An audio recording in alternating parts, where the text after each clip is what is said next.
This is a boy, school studying boy of 17 years. 17 বছরের ছেলে ওই স্কুলে পড়াশোনা করে। ও কোনো কেমিক্যাল নিয়ে কাজ করে না, হাতে কোনো ফ্যাক্টরিতেও কাজ করে না যে কেমিক্যাল লেগে কোনো প্রবলেম হচ্ছে কি না। তা সত্ত্বেও ওর 3-4 বছর ধরে হাতে ঘা হচ্ছে। দেখো তো হাতটা খোলো, এরকম দিয়ে ওর হাতের তালুতে এরকম ঘা হচ্ছে, এরকম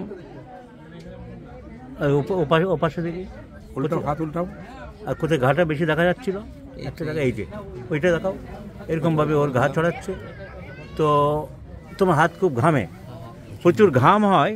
তার থেকে হতে পারে কিনা ঘামটা অ্যাগ্রিড, যে কারণে হয় ঘামটা বেশি হয়। এমনিতে শরীরে ঘাম বেশি, হাতের তালুটাই বেশি হয়।